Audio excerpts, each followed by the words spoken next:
You're listening to the Joel Martin Mastery Podcast, your source of music news, stories, and 2-hour deep dive interviews with bands that have sold over 150 million albums. If you've been enjoying the podcast, please take a moment to subscribe, like, comment, and share. Now let's dive in to today's episode. Welcome to the Joel Martin Mastery Podcast. Thank you for joining us. We really appreciate it. We are joined by a very special guest. He's achieved a level of mastery as the frontman for Thousand Foot Krutch and FM Static. He's been nominated for 6 Juno Awards. He's sold over 3 million albums, and his music has been streamed over 4 billion times, which is just an absurd number of streams. So welcome to the podcast, Trevor TEERAWK McNevan. Trevor, how are you? And is it true that the young drummer on your first album also went on to become a famous musician? Joel, thanks for having me on. First off, dude, it's awesome to be here. Yes, actually, funny enough, Neil Sanderson from 3 Days Grace has been a bud a long time, and we both worked at McDonald's together in high school. And yeah, he drummed on a record that I did called Oddball a year before I started Thousand Foot Krutch. So I was 16, we would have been 16-ish. But yeah, absolutely, man. So it's been awesome to see those guys do their thing and cheer them on. And yeah, still talk to them lots and love what they're doing. Big fans. And both from the small hometown of Peterborough, Ontario, Canada. That's so wild that just two random young musicians both go on to sell millions of albums. And, Right? 25 plus years later, you guys are still doing big things. They just released their new album last weekend. They've had, I think, 20 number ones now, like just setting records all this time later. So it's really cool to see both of you guys have gone on to have tremendous success. Thanks, brother. No, it is special, man, for sure. And love what those guys are doing and just love them as humans, man. So we're going to do the full 2-hour deep dive. We're going to cover your life, your career, your discography. I want to start by going all the way back to the beginning. Is there an earliest musical memory that stands out to you? Where does this love of music come from? I think that's a great question. When I think back, my earliest memories of music would be my parents used to have this. It felt like it was this 1 ton like wooden stereo system. It was all one piece with like the 2 wooden frame speakers and a turntable and an 8-track player. And I think the first music I ever owned was the Michael Jackson Thriller record. They had bought me that record, and I remember there was a little microphone that you could hook up to the stereo, and the cord was like this long, so you had to be like right on it. And I would sit there and just sing the face off that record. And I was probably, gosh, man, I don't know, 5, 6-ish at the time. That's probably my earliest memory. My dad used to have like some old school country albums. So we would be playing those, little Elvis Presley. I think he also had the Nazareth record with Hair of the Dog on it. So yeah, those were albums I remember cranking at a very young age. That's not bad, starting with the best-selling album of all time. Not terrible. Yeah, absolutely. That programmed you to know what a hit song was right off the bat. I guess it was a good one to start with. I mean, you can't go wrong. So we have a ton of fan questions sent in. I'm going to sprinkle them throughout the interview. And the first one here is from Brendan. His question is, well, he starts by saying, Thousand Foot Krutch got me into singing. What got you into singing? So I don't know if that's the Michael Jackson answer or something else. That's very cool. Well, my mom always loved to sing. And so I remember just always being drawn to music. So I think that I was asked to sing at my aunt's wedding when I was really young, like somewhere in I don't know, between like 6 and 8. And that was the first time I ever sang in front of people. And I feel like that was the first time I remember being like, huh, there's just something about this, I liked it. I was a kid, so that's probably all I thought. But it was, that kind of did it for me, man. It was like, all right, I can do this. And when did you pick up a guitar? What drew you to that instrument? A guitar probably wasn't until, I don't know, like 14, 15 sort of thing. I was a little bit later on that. We had a classic rock station in our town called The Wolf 101.5. And that was like our only big radio station, man, was this classic rock station. So grew up listening to a lot of that.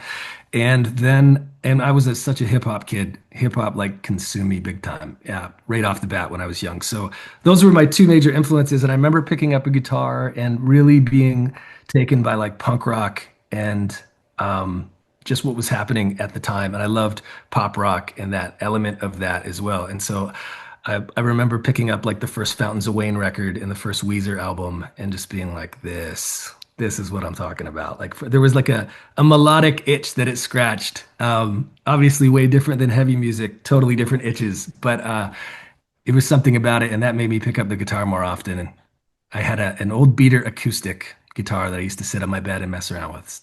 Fountains of Wayne, that's Stacy's mom, right?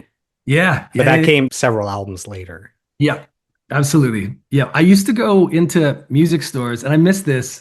This is gonna date me, but I miss like Music World in those old stores where you would go in, and I would honestly go into the sections that I liked, like rock, pop, whatever, and I would buy based on an album cover. I would just have a feeling about certain bands that I'd never heard of, and I would buy them, and those were two of them. Was Weezer and Fountains of Wayne, and yeah, there was a bunch of them through the years, but I used to love doing that. And a lot of times I really loved the band. It kind of introduced me to some great music. So Do you remember which Weezer album it was? yeah, the very first one, the Blue Album.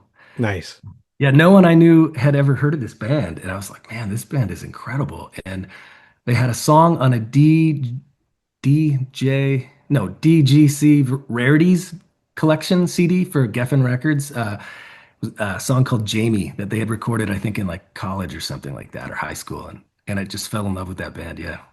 It's funny when you say classic rock, I hadn't listened to radio in a long time. Just, suddenly you can choose any song you want on your phone. So Yeah. when I moved back from the GTA, when I moved back to Ottawa about 4 years ago, I'm programming the radio stations in my car and classic rock is playing. And for me, classic rock, I'm thinking Aerosmith and Led Zeppelin and those bands. And classic rock, they're playing like Finger Eleven, The Tea Party, Our Lady Peace, all the bands I grew up with. And I'm like, I got this total shock that I'm getting older and times have changed. It's so true, dude. We laugh about that all the time. How many things that come up in conversation that were like 20 years ago, Still feel 25 in my head. So, yeah, time flies, man. When you picked up the guitar, who were the musicians that influenced you? That you looked out and you saw these successful guitarists and you thought, okay, they've mastered their craft, they've achieved a ton of success. If I actually commit myself to this instrument and I practice daily, maybe I could achieve that as well. On guitar, it's funny, man. I mean, I liked a lot of guitar-driven bands, but it didn't work that way as much with guitar for me. I Was love it the more vocalists that inspired you? Yeah, I would say probably more vocalist. Guitars, I mean, I loved someone who, to this day, I mean, someone who plays the guitar as an extension of their arm, you know what I mean? That's a gift. And I can play guitar, but I play by ear. And I write all of our stuff, all of our songs by ear as well. So that's just a bit of a unique thing. I didn't know it was, but until I got more into music and met a bunch of other people. But so I didn't really grow up reading sheet music or anything like that. I took a few lessons when I was a kid and then didn't want to practice. I wanted to kind of play my own stuff. So I play by ear. So guitar was something that was, uh, as far as I go, it was like the easiest way for me to flush out what I heard in my head. It just became the go-to for that, and then eventually, onto keys and other things like that. But And you mentioned to me that you actually see music in colors, which I believe is called synesthesia. Is that correct? it is, yeah, yeah, absolutely, man. Yeah, that was another thing that I never really thought about much in my life until people asked me about it later on. But yeah, I've always just seen it that way, and so it kind of helps me, especially, not reading sheet music and just playing by ear. Most of the time, I don't know what I'm playing. I just know it sounds right, and I figure out how to play what I'm hearing. And so with the color thing, it's always helped me having. I'll see it in different shades and color palettes, and then you kind of know when something's not harmonizing. Just like if you took a color that doesn't fit on a painting and just sprayed it across. So yeah, that's always been this just helpful navigator compass when it comes to music for me. In which ways do you think growing up in Peterborough shaped you as a person and later on as a musician? I mean, if there's both you and Neil that are from Peterborough and you both went on to have all the success, I mean, there's something in the water there. There's something going on. It's kind of you to say, man. There is that is something they've always said around here about not about us specifically, but just that there's something in the water because there's so many great bands and musicians and a lot of like young athletes come out of Peterborough as well in the hockey world. And so, yeah, I mean, I feel like I was blessed to grow up in a time where you don't realize it when you're in it, man, but it was a special time, like the scene musically that we had back then. There was some great bands who had a reputation in town when we were just starting out, and I was still trying to find, guys to play in a band and trying to keep people in a band and all of the things that happen when you first start. And we got to kind of watch them and just be a part of a pretty special music scene, man. There was lots of different vibes and it was very welcoming. It didn't feel competitive. And I felt called to music at just a really young age, man. And I had no idea what I was doing and I, didn't know anyone in music whatsoever. So it was a real kind of sink or swim situation. And we were blessed to be in a scene where there was lots of good people and yeah, it was one of those things where you're just kind of like going to every club, every store that you can to sell your CDs and stuff on consignment and postering every post in town. And eventually you get to know the promoters and if people end up staying through your set, then they each invite a friend next time and it kind of grows from there. But so we were fortunate, man. There were some really cool bands coming up at the same time. So you were drawn to music early on, but before being drawn to music, was there anything as a kid that you wanted to be when you grew up? Um, you know, I, I've been NHL player, firefighter? Come on. right, right. There's Yeah. something there. I'm sure I had these, the stuff when you get a picture with the sign at grade 5. But yeah, I mean, I think the only thing outside of music, there's two things that I always was interested in. I don't know if I would have done them, but when I try to picture it, man, I think I would have. I've always thought like either the storm chaser, or like a marine biologist, like someone who studies sharks specifically.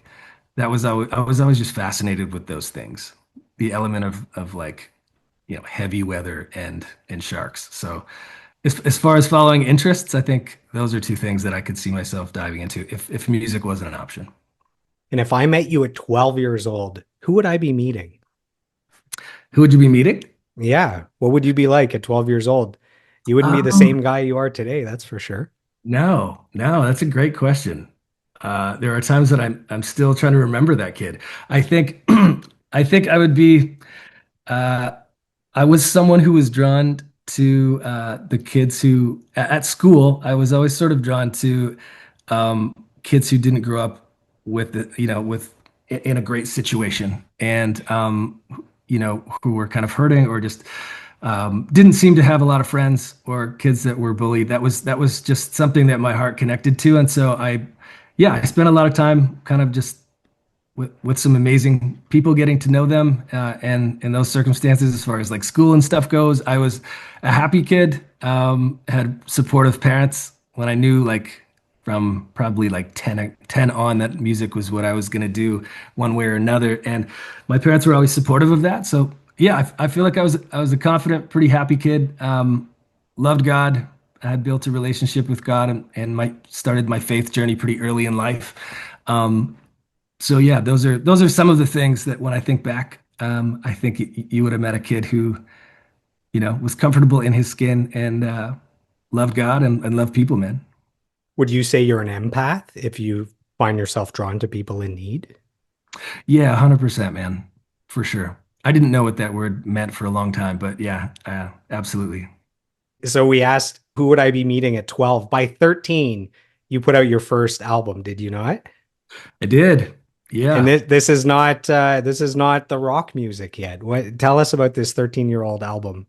Yeah, man. No, this was called Da Boogeyman, DA Boogeyman. And it was like full blown like tongue twister hip hop, man. I like absolutely just consumed hip hop in every way, shape, or form when I was a kid, and I felt like I was the only kid in my town that even listened to it. Like I was definitely on my own on that, and yeah, just dug in, man. It's from the production, the music, to where the everything fit, the snare and the kick, and all the way to like studying rhyme patterns and styles, and I was just like taken by it and would listen to it nonstop. I remember having.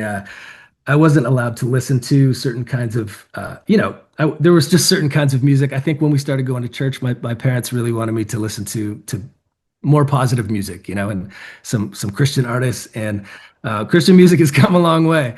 I think, yeah, back then, I mean, it was okay. It's just it wasn't what I wanted to listen to. So I had tapes of like the stuff I wanted to listen to in a little Ziploc bag, and I would hide them under the bush in my front yard. The So contraband. yeah, dude. So on the way to the bus, I'd be like, all right, picking this up, and had one of those old Walkmans, like Discmans, and would just, yeah, actually, no, it was before that, it was just a Walkman, yeah, tapes. But yeah, man, everything old school hip hop. I studied it, loved it. I actually dug really deep and I used to have these antennas that I set up in this room in our house that I would be able to get this one like underground like hip hop show that played new stuff that was in Toronto. It was called the Master Plan Show when I was a kid, and it was like Saturday nights at 8 o'clock or something. And I would listen like every time and have to set up these like antennas and have tape all over the walls to try to get the like it would barely come in, but it was I would record it, and that's how I heard about new stuff. And then yeah, man, I somewhere in there just started to enjoy singing. I'd always sang, but enjoy this that side of vocals and not just rhyming and yeah, playing instruments and messing around. I think I started to realize at a young age that I love different things about music. Like I love hip hop purely, but I don't just love hip hop, and I love each of these genre what I would realize were genres of music, but I really felt authentically love towards each of them. So that's what I just kind of started walking towards. Can you remember some of the contraband hip hop albums that you would listen to? Yeah, man. Yeah, there was like probably I think a friend had given me like a Two Live Crew tape, which is just this was so like so dirty back then. But like the I had Vanilla Ice, Young MC, I think I had Cool Modi, You're talking like classic hip hop. dude, A Tribe Called Quest was one of my faves. De La Soul. I had lots of Run DMC. Yeah, man. That was P-Rock and CL Smooth was one of my faves as well. Yeah, This is like late 80s, early 90s rap then, right? 100%, dude. Yeah, like heavy 91 stuff, Yeah. And do you remember the first concert you ever attended? Was it hip hop or something else? No, it wasn't hip hop because we didn't really have like rap shows, man, where I grew up. There once in a while. Peterborough wasn't the hip hop mecca? Was not. It was not. I think I did the first rap show I saw in Peterborough was we opened and it was Maestro Fresh West, Nice. who was Let like your backbone slide. yeah, man. He's like, Canadian rap icon. And so we opened for him once a long time ago here. But yeah, I don't even remember hip hop shows coming through back then. I think the first show I was at, trying to remember now. That's a great question. I feel like it might have been, man, there was a band called DC Talk that Toby Mac came from, and they came through our hometown. And I remember going to that. That was really early on. Maybe a Skid Row show. Because Sebastian Bach was from Peterborough, and I remember really digging what those guys did. Um, Probably those. My parents took me to see another roadside attraction, the Tragically Hip, when I was young. That's my listen how awesome this concert was. It was Ashley McIsaac Cool. opening for Los Lobos, opening for Cheryl Crow, opening for the Tragically Hip. That was the quadruple bill. That's my first ever concert experience. So that's a parenting win right there for my That's a parents. huge parenting win. That was a great tour, man. Yeah, I remember those. Man, God bless the hip. Yeah, Absolutely. for sure. And when did you get the nickname T-Rock? Where does Man, that come along? yeah, it's just something I started to be called when I was a kid. I think I don't know if it wasn't like something on a hip hop front that that fell into play. It was just something I feel like friends started to call me, and it found its way into being like my handle on social media and stuff like that from the beginning. And yeah, it was just sort of a common name. People would be like, "What up, T? What's going on, T-Rock?" And so it just kind of stuck, man. Rock, you spell it RAWK. So I'm wondering, the single that you had later on, Rock Fist, is that spelled in honor of your nickname, or is it kind of like a Easter egg? No, it is, man, for sure. I had a funny thing I still do with spelling. Spelling's like one of my geeky favorite things. I'm like love like spelling bee type stuff for some reason. I just love it. My daughter loves it too, which is really cool. But so just way into words, and I think I've always looked at there's certain words that just didn't look right to me. Kind of like, and other people probably just think it's like ridiculous, but like corn uses a K. I think that just looks right to me. You know what I And mean? the R backwards. Yeah, like that just looks right to me. So in the same way, and I love those guys, but like so the same way that they did that, it was like when Thousand Foot Krutch, when I felt like in my heart that was the right name for this thing. Um, when I was 17, I started TFK, and I just remember being like, yeah, there's just it didn't look right with a C. So that's all it was to me. It was like on a spelling level, it just didn't look right. And so with rock, it was the same. It was like, I love rock and roll. There's just something about RAWK that worked for me. So that's just what I stuck with. And Rockfist, man, I've spoke about this before. You may know this, but it was that was actually a song that I had written, had this idea and kind of turned into a song that we were pitching to The Rock, the wrestler.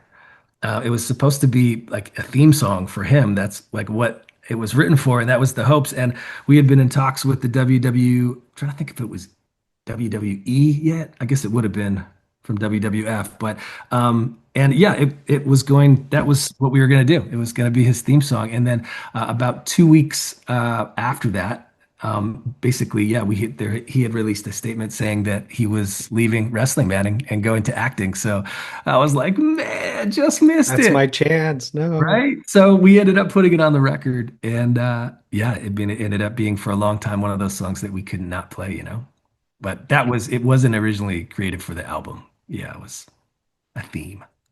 You just brought up two memories for me. So one of them is just like the band name Korn is spelled with a K and a backwards R. One of my favorite bands growing up was Stain. So I have the album here, Break the Cycle.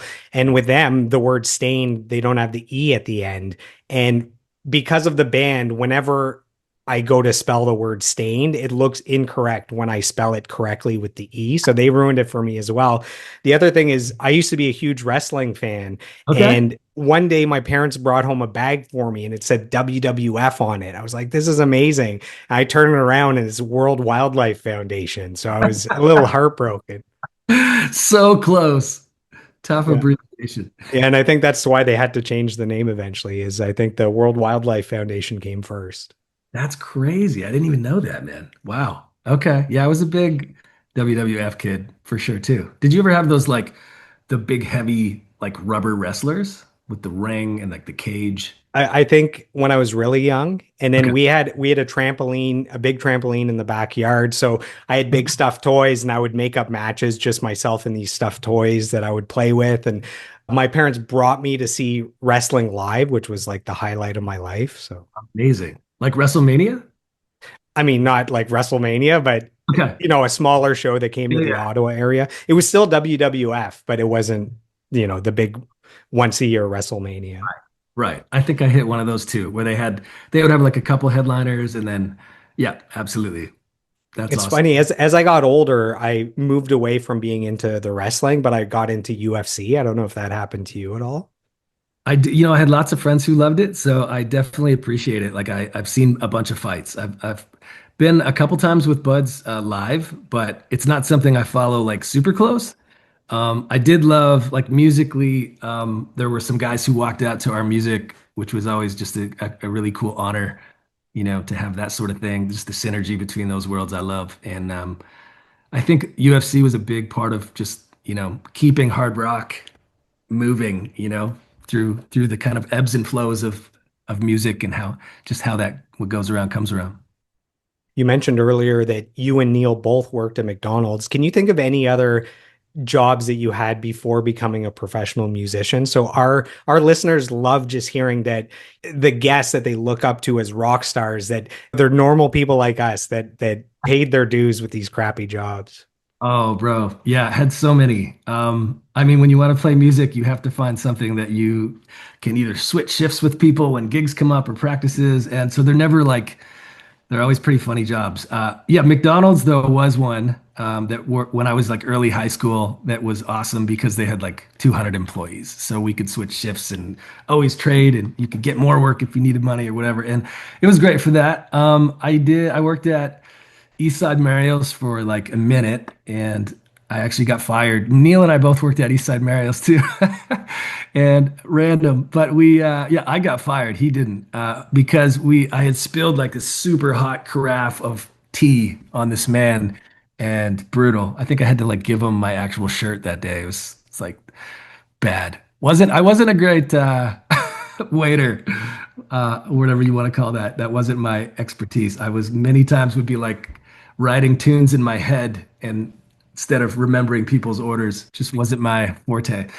But yeah, I worked at a gas station, a couple of them actually, like 6 in the morning styles gas station would be there, and I wrote a lot of our independent records like on gas receipts. I still have them like just sitting there, kind of like coming up with the music in my head and putting it on a voice recorder and then writing lyrics on receipts and stuff. And those were the type of jobs, basically, that kind of stuff. And I still remember like I was working at a gas station when all my friends were, first year of college. I was still uh, trying to do, was doing the band thing for a few years at that point, and things were going well, but just, you got to kind of work your way. Hopefully, you can kind of gain a following in your town, and then if you're blessed to do that, you could kind of work your way across your province eventually, and then maybe your country. And then as a Canadian band, it was always a really big deal to eventually, hopefully be able to bridge into the US where kind of music lives globally. And so all of those things, it was a journey, man. But yeah, I remember though having those moments for sure when, one of your buds would pull up and, has a much better job than you, or is like first, second year university and be like, oh, how's the music thing going, man? And you're like pumping gas, like, it's good, bro. Fill her up. So it was just one of those things though, man. I think all of those things make you stronger, and I wouldn't trade a second of it. Um, Last thing I'll say about that, because this was a defining moment for me, man. I was a kid from a small town who didn't, again, like just they don't talk about music on career day at school. They didn't back then, anyways. And so feeling like this is something I really wanted to do, I had no answers to any questions that I had, and just didn't know anyone or how to do it. So I just dove in, and I give God the glory for opening those doors, and I just worked really hard. And it was a real journey. But back then, I had worked, man, at this warehouse, and it was like 2 weeks days, 2 weeks afternoons, 2 weeks midnights, and it was sort of the best paying job at the time that I had to support kind of what I was doing in the band, and it was fine. But I remember having this moment where I looked around. I was the youngest person there by far, and everybody I worked with was probably 15, 20 years older, most of them. And they were so unhappy. They were just like, they hated their job. They hated their life. They hated everything about it. And they were great people, but I remember looking around being like, man, I don't want this.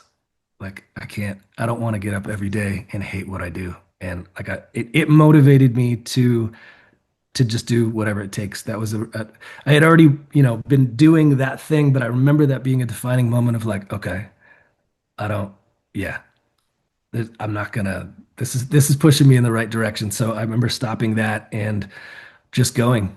And yeah, we played every back porch, every graduation party, every prom, every single thing. Played for pizza for a long, long time, and eventually, made a little gas money, and then kind of step by step from there. So we have a fan question from Courtney Sleet. Her question is, what things are you excited about in your personal life? So I don't know if there's anything you want to share. Yeah. Man, I'm excited about my family. For one, I have an amazing wife named Erin and two kids. My son his name's Cohen, he's 12, and Jade, my daughter, is 9. And I haven't pushed them into music whatsoever, but they both love it and love to sing, and they're really into basketball and competitive dance, and so that keeps us busy. So that's something super excited about, just coming around them and supporting them and the stuff that they love, and um, still making tons of music. That's a daily. I always wake up excited about that, and yeah, still just asking the Lord to direct my path, man. Trying my best to stay out of the way. At 13, you start your music career as the Boogeyman. And from there, we move on to Oddball. So, can you talk a little bit about Oddball? So, this is your first band that, after a few years, transforms into Thousand Foot Krutch. Yeah, it almost felt like two different things to me, but yeah, technically, I guess it did transform into that. So Oddball was I'd made a record when I was 13, like you said, and that was all hip hop. Then when I was 16, I started recording Oddball, and it was basically just I wanted to make an album at that point in time, like it was a CD, and it was sort of when I realized that I really loved songwriting, because there was it was hilarious, man. Like there was like a folk song, like handful of rock songs, some hip hop. It was like all over the map stylistically. And it wasn't very cohesive at all. But so the first half of it though was like rock and different variations of like that kind of music. Then there was 27 songs on it. Yeah, I'd say you love songwriting if there's 27 songs. I'm not saying they were all good songs, but and then there was like an intermission, man, where like literally like oh, and then it went into all hip hop for the second half. And yeah, it was hilarious, man. I learned a lot making that, and was just paid for it while working, with McDonald's shift money. And it was a big learning curve, man. But it was an awesome process. And yeah, Neil worked with me at McDonald's. He drummed on it, and on the rock stuff. And then I worked on the hip hop stuff with a friend of mine, Matt Hart, who's also an artist. His name's the Russian Futurist.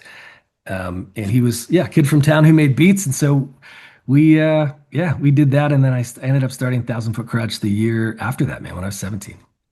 What opportunities presented themselves once you had that 27 song album? So it's essentially a business card that you can present to say, look, I'm talented. You should book me for these shows, or, you Right. should manage me, those kind of things. I would say that I remember giving it, like I would be the guy who was showing up at all the clubs to be like, hey man, check this out. Can we open for whoever you got coming through here? I was doing that all the time. And to answer your question, yeah, what I think the fruit of that was one show.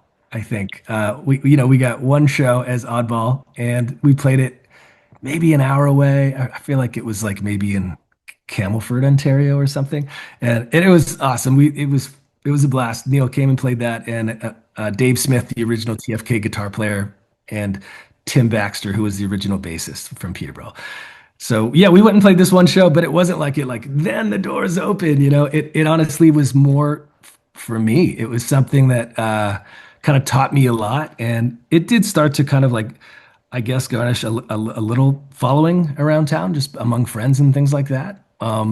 We had some songs to play that were original finally, and but it was after that. It was more when settling into like wanting to do TFK, it became a different thing. It just yeah, it's hard to explain, but I remember kind of I felt like God gave me a vision, man, for what felt like 20 years, like 20 years ahead, and being like, so that was sort of what I was walking towards from that moment forward. And you go through the transitions that any band does, where guys want to leave to everyone wants to be in a band in high school. It's like it feels cool, and then once push comes to shove and you're doing a little traveling and stuff, you find out kind of who really wants to do this. And so there was some amazing guys originally in the band, and some of them needed to leave for work or to get married, go to college.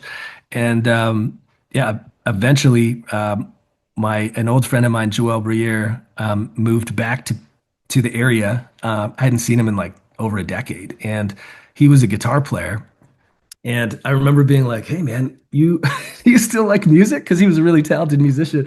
He was like, "Yeah, yeah, dude." I was like, "Well, we're looking for a bass player, man. If you do you play bass?" And he's like, "I play guitar." And so, anyways, he ended up being the bassist. I remember we went and bought his first bass ever together, and he ended up just kind of uniquely, he's always been a gifted musician, but he had this really unique style that brought a cool like flavor to what we were doing that was like playing guitar on the bass, you know?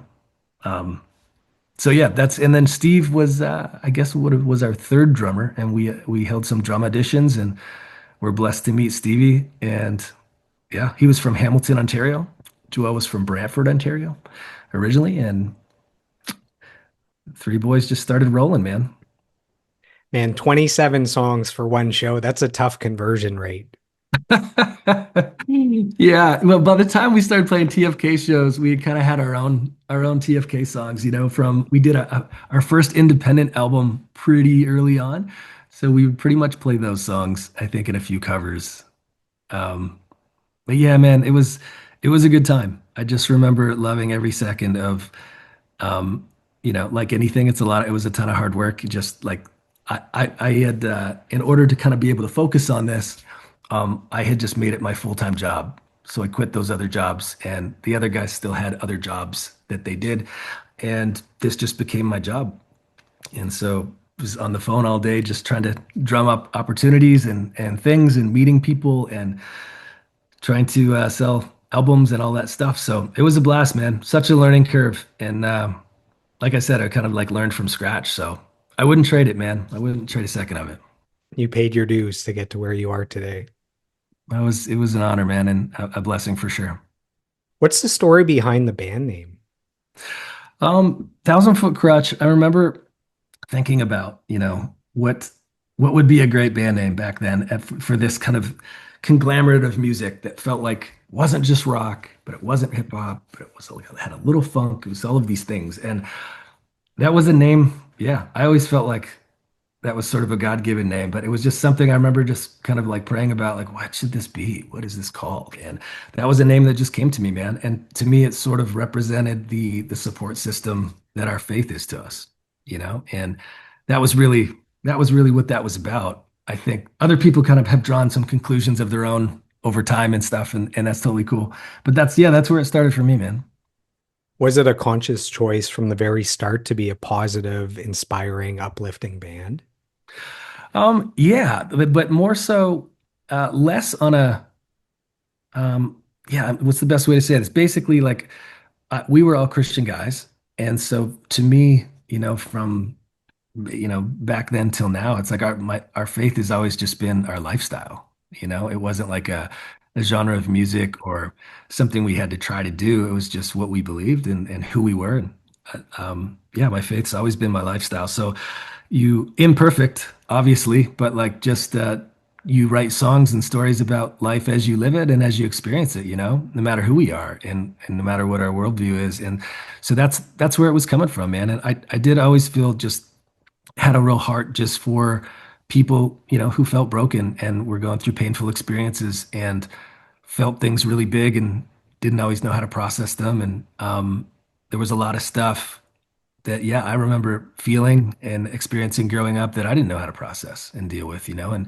some of it I'm learning how to process and deal with in my 40s, it's so yeah, I think you write about what you know, and I've always definitely not trying to over spiritualize this, but it's just the truth. I've always just for my own music just been like, man, God, what do you want to say and how do you want to say it? And before writing a song, and I think when you let God in the room when you're writing a song, it's so much bigger than me. It's so much bigger than us as a band. It's just that's where the impact can happen in your music that just kind of goes far beyond the music. And so that's sort of how a lot of those things were birthed, man, is me sort of bleeding onto a page and also just, yeah, trying to harness what I felt like when I was praying and experiencing life. So in 1997, you guys released the album, That's What People Do. You were able to sell over 5,000 copies independently. Yeah, I guess so, man. Yeah, I kind of forgot that. But yeah, that's what people do was the first one. Yeah, absolutely. You actually got radio play. So the first single, Rhyme Animal, this got picked up by a radio station in Peterborough. Yeah, the Wolf had a show called, they were a classic rock station, but they had a show called The Alternate Route. And it was like, at the time, we thought it was like the cooler show. It was, they would play like heavier stuff, that wasn't classic rock, basically like modern rock. And So yeah, they were good to us, man. I remember driving up there with the tape like probably two or three times and just handed it to whoever was in the parking lot. Like, man, can you guys play this? And eventually they did, and it was really cool, man. It's I think the moment you first hear like something that you were a part of on the radio is just like a pretty cool core memory for anybody in music, you know? When you think back to that album, what thoughts, memories, emotions come back to you now that kick-started the entire journey you've been on since then? Yeah, I have great memories, man, of that album. I mean, I remember Christian Harvey he's still a Peterborough guy, amazing guy. And he was our drummer, and his parents let us jam in his bedroom. And so we used to do like a lot of the writing and TFK practices at his room and for that album. And it was great, man. It was such a fun time. I mean, I think it was a time of like experimenting as musicians. And, none of us were that great, but we had a lot of passion. And so you know, it was less about talent. And I think the percentage of talent was lower than the passion level. I guess put it that way. It was just like, and I felt very driven, and we were all excited and passionate about the same thing. And so I think that came through in the music. And then when I listened back, I mean, my voice was terrible, man. Like it was like I think it was because I always considered myself for a long time more of like an MC or like a lyric, like someone who rapped and rhymed first and foremost, and then sung second. That was just first and foremost what I felt the most comfortable doing. So it took me quite a while, man, and to be able to sing what I heard in my head. You know, I'd still do it, and live we had a blast, and it was fine. It's like, but I think like it was more, I definitely accredit like God's anointing on those things for the moments that happened and the awesome stuff that came through those situations. Because yeah, we worked hard and it was a blast. We left it all out there on the stage, man, and always have done that to this day. And it's what this band is about. And but yeah, it was, when I think back, it was quite a while before I could kind of sing what I heard, man. Like it was pretty, makes me cringe a little bit. But vocally, I mean, I'm just talking about myself. But the rest of it, yeah, it was so fun, dude. It was a great time. Good friends. It was so honest and pure. And, we were making music because we loved it and didn't really understand the business of music. It was just some guys making music and loved it. Doesn't get more pure than that. We have a fan question. This is from Ronnie K. Johnston. Question is, what album or song are you most proud of? Wow.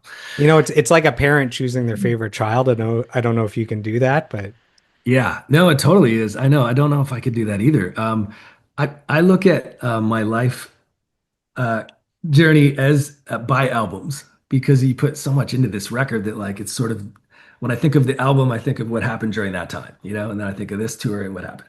So when I think back, they each hold their own special place, man. I think for each of us, but in my heart. But I would say one of my favorite moments was the end is where we begin. I think we had finished with a record label we had been with for 10 years with Tooth and Nail Records and EMI.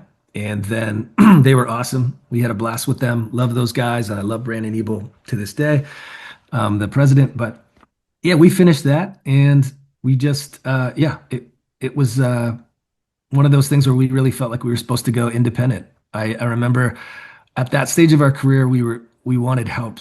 We were ready to have some help, like manpower. We were just, we were exhausted and had put so much work in. And through the 4 albums we'd made there.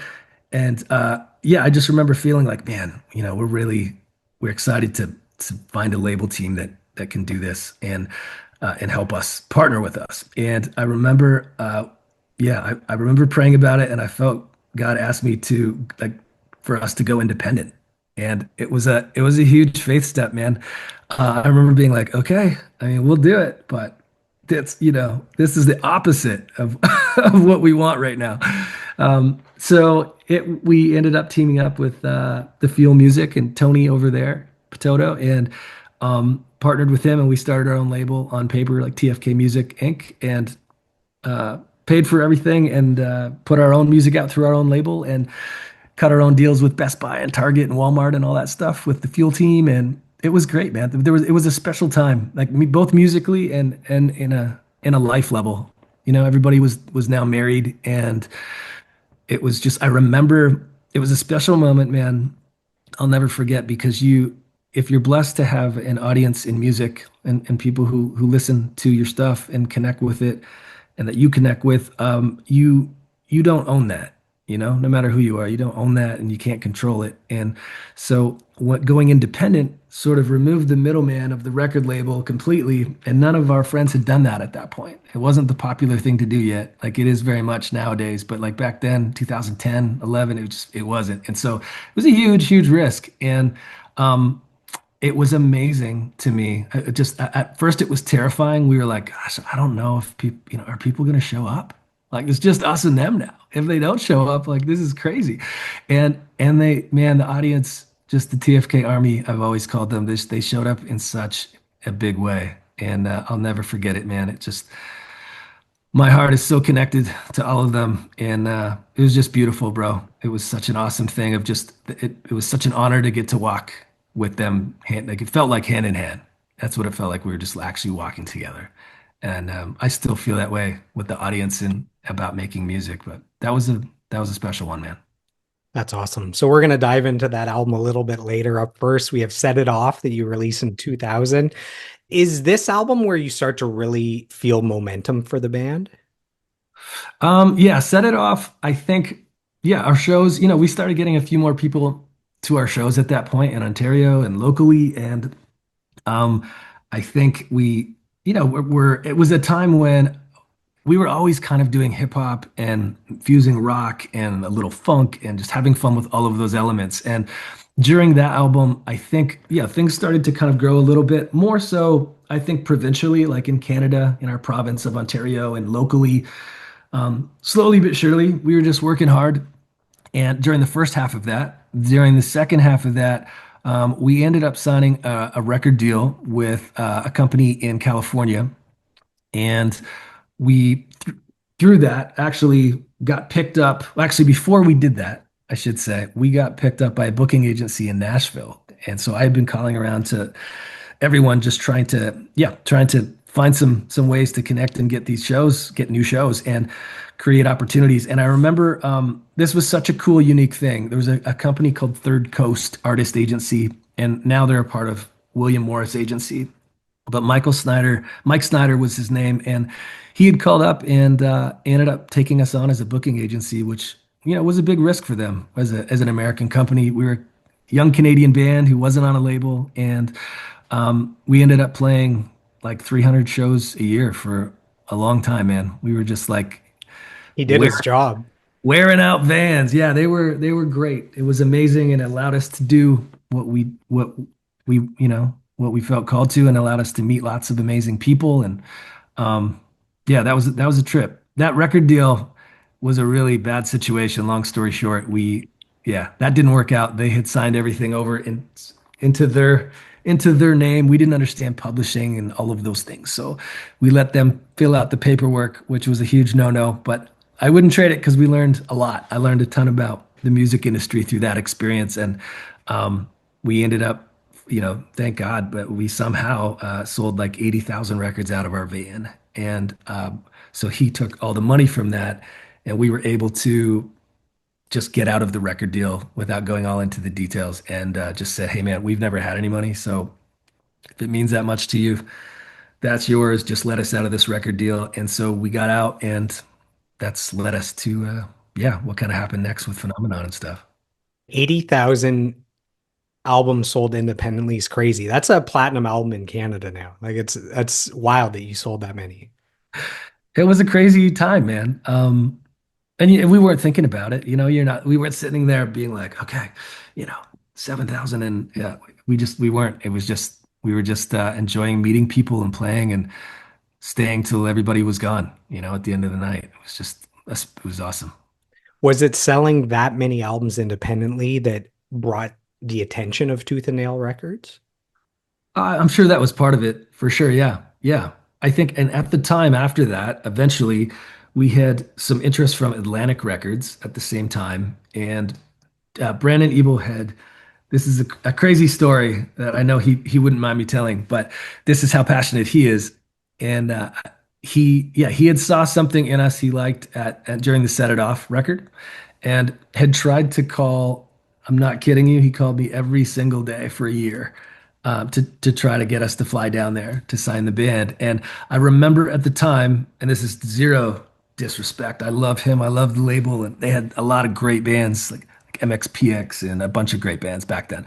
But they at the time they were. It seemed like they had been signing like 20 bands at a time and just kind of throwing everything at the wall, and like one or two would stick and the rest, the production quality wasn't the best. And I just, that's how I felt anyways at the time. And I remember saying to him like, man, we're just not interested, man. I really appreciate it. But, and then eventually we said, you know what? All right, we'll fly down and hang and, let's hear what he has to say. And so we did. And I remember, yeah, Atlantic had success with POD at the time, and they were interested in us as well. And on paper, that was a much bigger team and a major label and all those things. The Tooth and Nail was a great label, but more of an indie major, and was a faith-based label. And so we weren't sure on that one. We thought we knew what we should do. And then I remember flying down there, and we met with them and heard them out. And I just, yeah, just our hearts just connected, man. And it felt like, you know what, this is where we're supposed to be. So yeah, we had a great run with them, man. And Phenomenon came after that. We actually, without going into it, brother, we actually signed though with I had another band called FM Static that was total rock pop music, and Steve, our drummer from TFK, and I did that, and we signed a deal with Tooth and Nail first with FM Static actually, and then with TFK, and so we recorded both of those first band's albums back to back in Seattle. Hilarious. That's so crazy. Yeah, I was gonna later on. I'm gonna bring up FM Static, and I thought it was reverse. Like, oh, the success of Thousand Foot Krutch, the label must have been like, is there anything else we can record here? Yeah. I had it all wrong. But so around the cycle of that album, so we're still talking about Set It Off here. So you guys ended up touring with a bunch of great bands: Econoline Crush, Trouble Charger, Tea Party, Matthew Good, Gob, Sum 41, as well as Finger 11. And I have some kind words sent in from Rich Bedeau, who played drums on 4 of Finger 11's most iconic albums. And this is what Rich had to say. He says, "What a great honor it is to offer up a few words and thoughts about my pal Trevor. He's a true force of nature. Before I even begin to talk about the music stuff, Trevor shows the man he truly is by his commitment and love he puts into his family. Being a present and unshakable father and husband has always come first to Trevor. His family is everything to him, and I see and hear it in every single conversation and text I've ever had with him. He has taught me that before you can be out there on the road doing this music stuff, you have to be grounded back to God, and your children or all the other stuff goes away and doesn't mean a damn thing anyways. Before everything else in life, Trevor is a father and a husband, and that is why I love the man. Me and Trevor have both looked into darkness and found ourselves lost in it in the past, and we both felt the loving hands of God reach out to us. We held on tight for dear life. Now I look to guys like Trevor when I'm feeling down, or maybe even feel that same darkness creeping in, because he oozes positivity and spirituality, and he's always there. I've built a strong and intimate relationship with God over the years, thanks to a small number of friends out there who have helped show me the way. Trev is one of those friends. Musically, Trevor has had such a long and successful journey, and it's only just the beginning for him. As a singer, as a songwriter, as a producer, as a musician, he's constantly breaking down walls, and he does the unexpected. He's fearless. He pushes himself and takes risks, but is always in service of the song. The song always comes first for Trevor. When I say it's only just the beginning for him, it's because I know, and I can't wait for the rest of the world to hear what I've heard. Get ready. I can only hope I'm able to grace the stage with the likes of a Trevor one day. Whatever happens next, I'm his biggest fan, and I absolutely love him to bits. God bless you, buddy. Rich Bedeau." Wow. Man, that means the world to me. That's incredible. I don't even know what to say.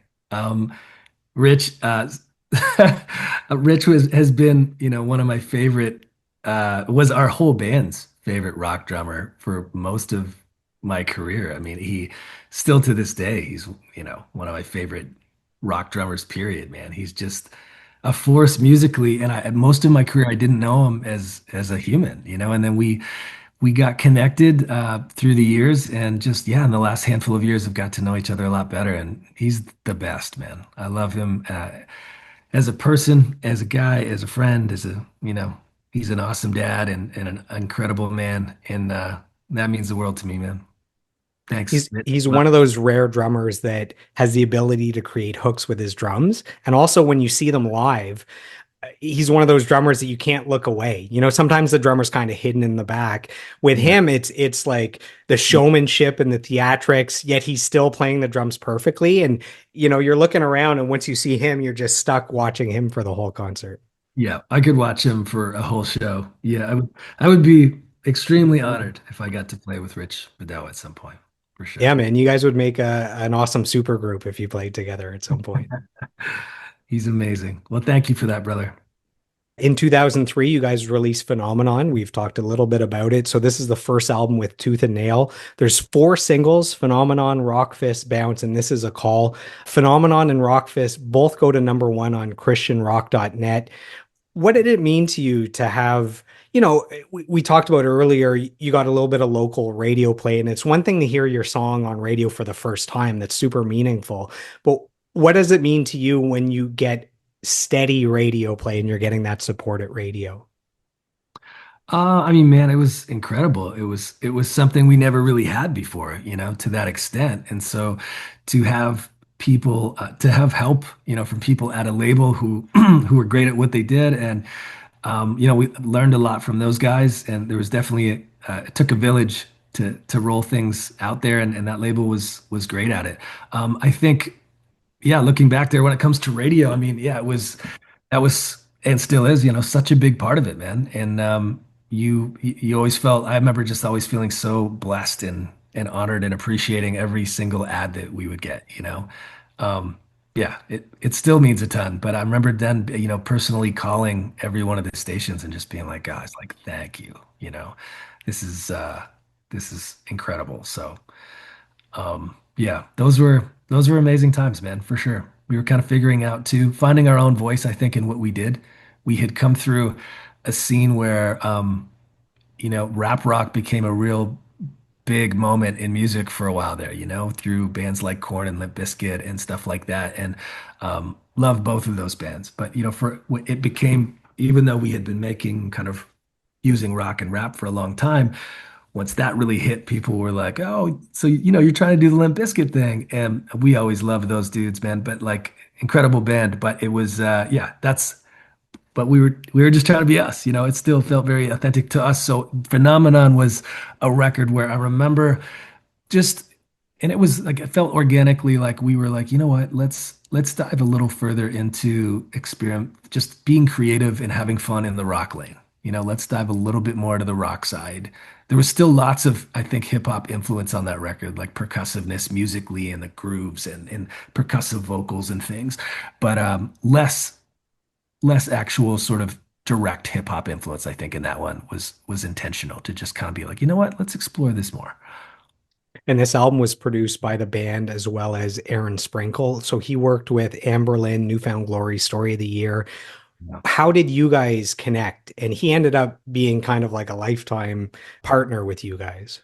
Yeah, Aaron, man, it was such an awesome experience to meet Aaron. To this day, we became kind of longtime collaborators, him and I. He had produced like over 200 records at the time, and I remember just being amazed by this guy. And I feel like as a band too, every producer you get a chance to work with, I would encourage any young bands out there, but just like, man, soak it in, see how they do stuff, see how they think. And every one of us as producers is different, and so everyone that I got to sit under, I got to see how they did it, and you get to, you can learn from them. There's a lot that we can all learn from them. And yeah, I really enjoyed doing that with Aaron. He was someone, there are few times in your career that you meet someone where you have such a chemistry that you can kind of finish each other's musical sentences, and he was one of those people for me.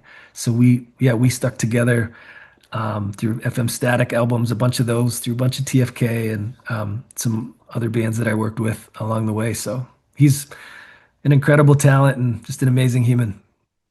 You get your first Juno nomination. This is for Contemporary Christian Gospel Album of the Year.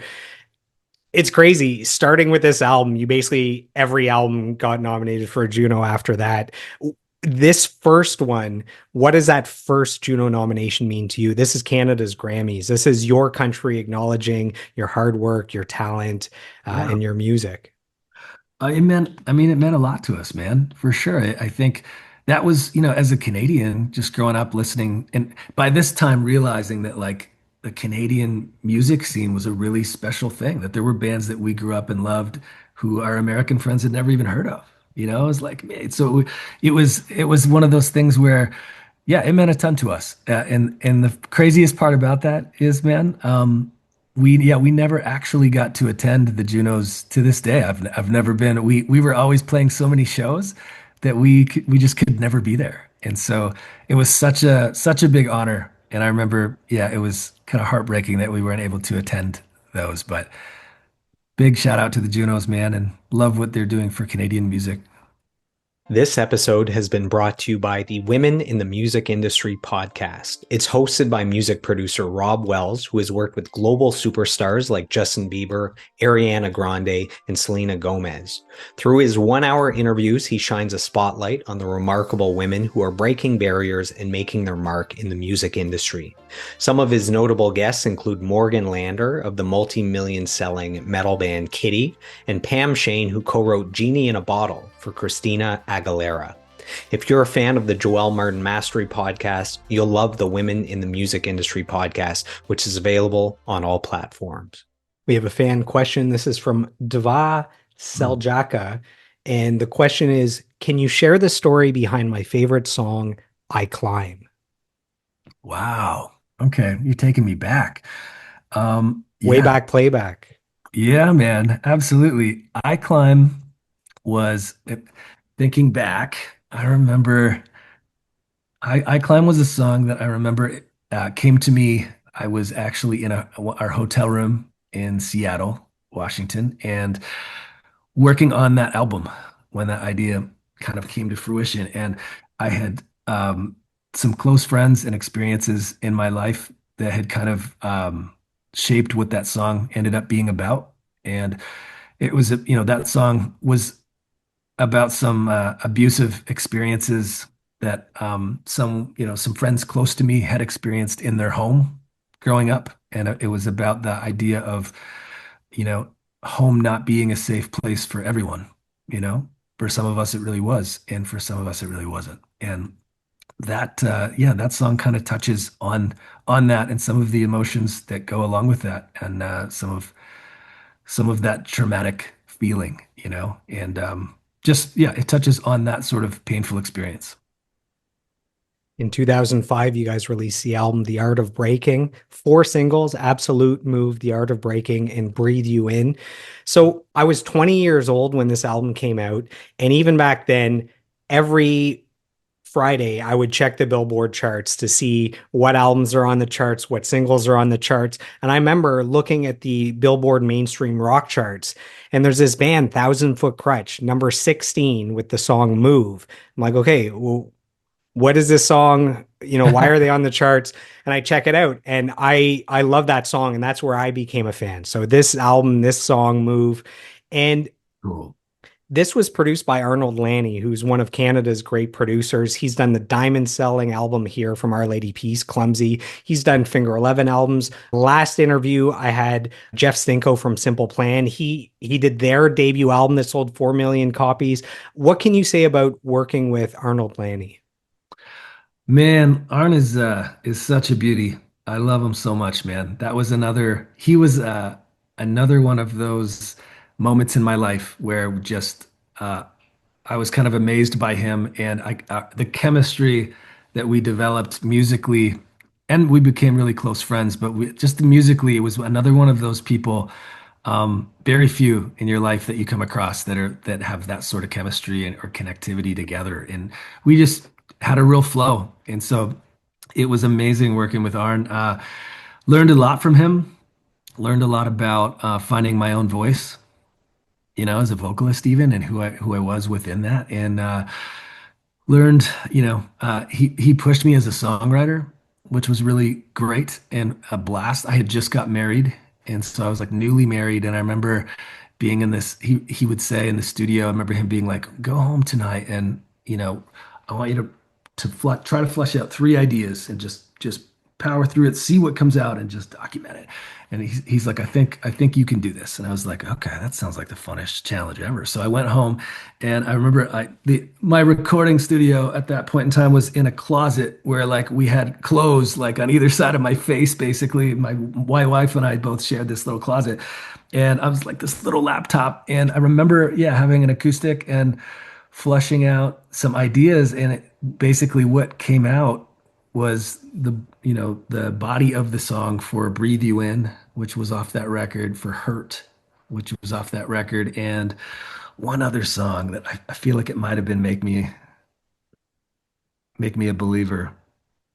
But yeah, that was an incredible experience. But we were big fans as Canadians and as rock fans of Finger Eleven and Our Lady Peace, obviously, and I loved Simple Plan as well on a pop rock level, and so big fans of Arn's before we even worked with him, and it was great. He thinks differently, man. He's not afraid to take time. A lot of producers or experiences we had had people, I would be writing these songs on the road, and then we would get together, kind of pick what we wanted to put on an album together, and then get in there, and they'd be like, "All right, we got 6 weeks. Let's bat this thing out, or 4 weeks, or if you're lucky, 8." And this was with Arn. I remember the whole band was in there for during the pre-production phase of the songs with Arn, and then outside of a week or a week and a half each for Joel and Steve, it was just me and Arn there. And I remember we were in his studio in Toronto for months, and then I went out to his California studio where he actually lives now, and him and I were out there for at least 4 months, like just working away and trying lots of stuff. And I met Phil X, an incredible close friend of mine, but incredible world-renowned guitarist and guy from Toronto, Canada, another Canadian boy. But I met him through Arnold, and he played guitars on that record. That's how I So met Phil. you mentioned the song Hurt. So another guest on the album, Adam Gonche of 3 Days Grace, makes an appearance on Hurt and Go. How did he become a part of that project as well?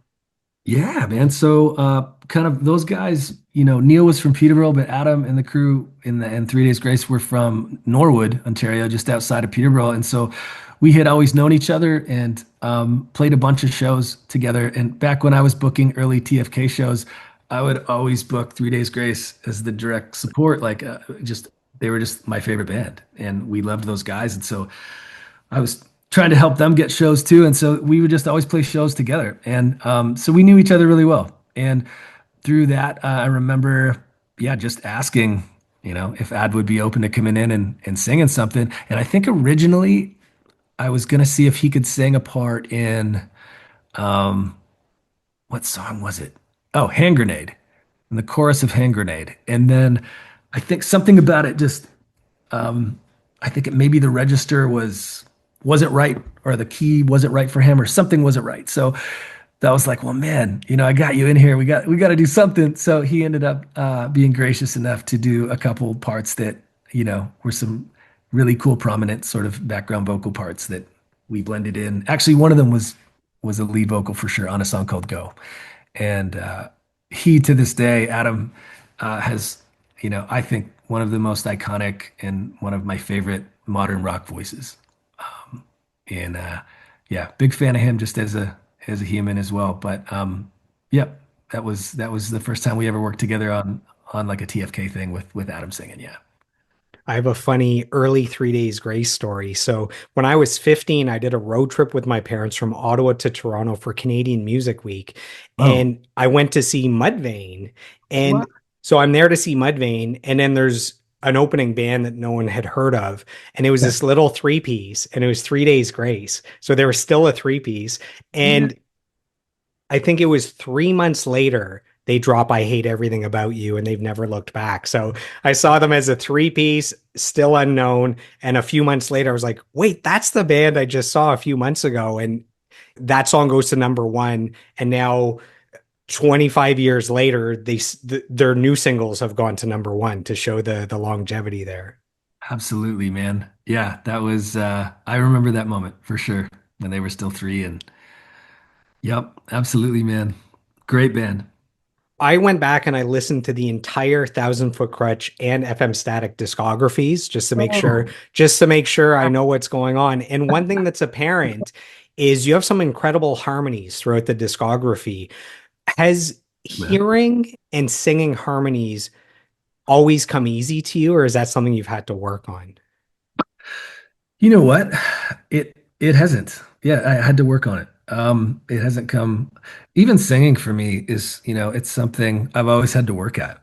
Um, I was saying, I think mentioning this earlier, but it was probably like 2009 or something. Like I'd been doing it a while when I finally got to a point where I could sing what was in my head, and we had albums out by then of me not being able to. So, yeah, it's always been something I've had to work at, man, and I take pride in that in a good way. Just that, like, I think there's always lots to learn, in anything that we do in life, and I still try to push myself to this day, and there's never a moment where it feels like, all right, I've arrived. So yeah, I love trying to stretch myself, man. And that was yeah another one of those moments. Lead melodies and song melodies melodically flow pretty naturally through me.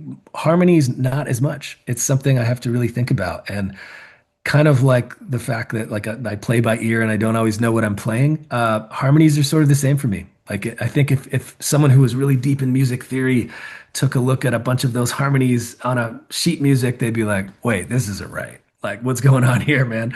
But it sounds right to me. So, thank you, man. That means a lot. So we have a funny fan question. This is from Svetla Nareshnina. I definitely got that name perfect. So this is the question. What's the name of the black mini dog that's always almost invisible in your studio? She looks like a ninja. She's a master of disguise. That's from Svetla. She is back there, just blending in masterfully. Where, on the couch? Yeah, she's back. She's back there. Lady.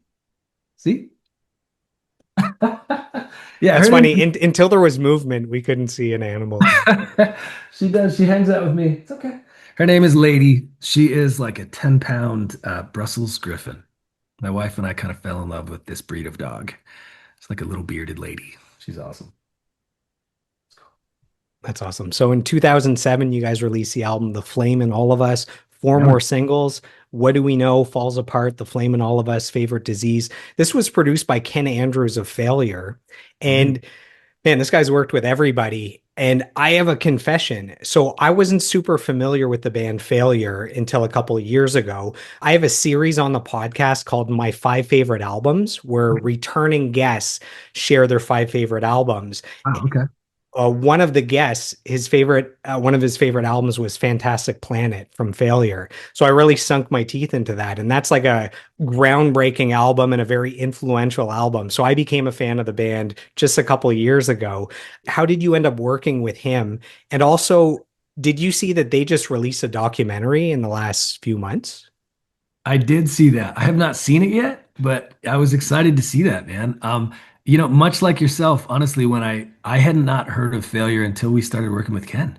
And then I kind of went back because the more people I talked to, I was like, man, a lot of people love this band. And yeah, really like incredible stuff, man. But yeah, Ken was a crazy talented guy who he was a different flavor for us. We had initially been looking at doing that record with Joey Moy, who Of at the Nickelback fame? yeah, yeah, he was producing all the Nickelback stuff at the time, and yeah, at the we had booked time to do it with Joey, and at like the 11th hour, that yeah, things got messed up there, and so we had to find something else, and yeah, so we looked through a big list of people, and I remember being like, oh man, this guy's worked with Chris Cornell and like some incredible bands, and so we were like, well, it's a long shot, but let's see if we could do it because as a band, you book off the time to record a record so that you don't tour during that time. But then if the producer falls through, you still only have this time, right? Like or else you have to take more time off touring. So we were like, man, let's see if he can do it. And Ken, yeah, Ken, thank God he was available and super talented guy. We did it, the record out at the Firehouse Studio in Pasadena. with him, and it was actually like an old firehouse. It had a fire pole you could slide down, and yeah, he it was cool, man. He was a totally different flavor for us, and I think he brought something really cool to that record. Can you share the idea behind the album title? So again, The Flame in All of Us. That has a special meaning, I believe.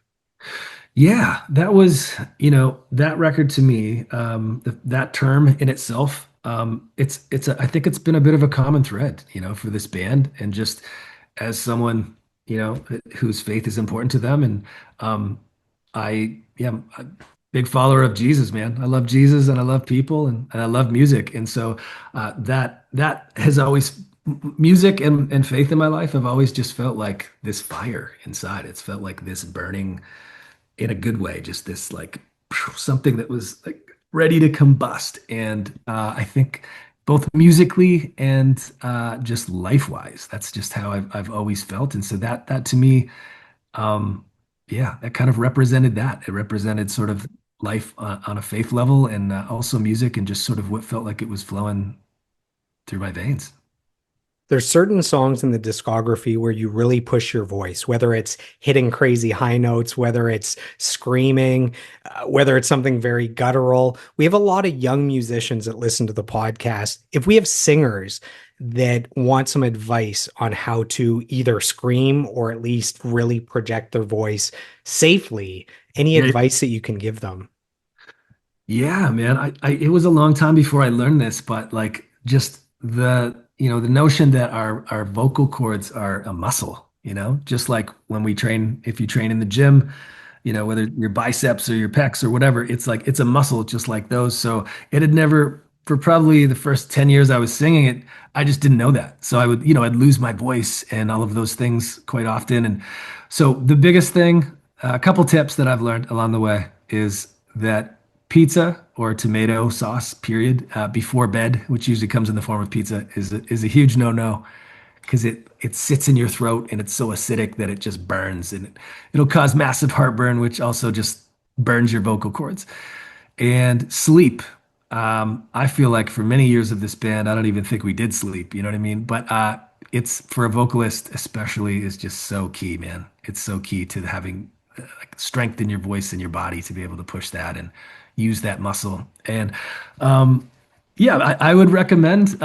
Well, if you're like me and you don't just naturally sing like a bird and have this incredible voice right out of the box. Some people do. I have friends who just are incredible singers first thing in the morning all day and never warm up, and that's phenomenal. That's a giant gift. If you have that, good for you. But if you don't and you're like me, I would recommend warming up, man.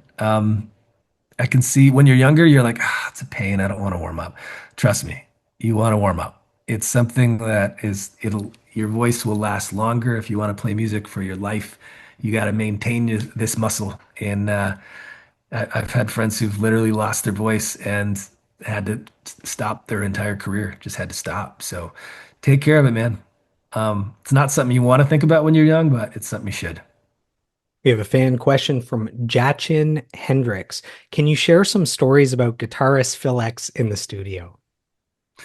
Yeah, man, what a legend. Phil is just insane. Feels a little bit older than me, and he is like the youngest person. You know how like you meet someone and you're like, oh man, that person's really an old soul.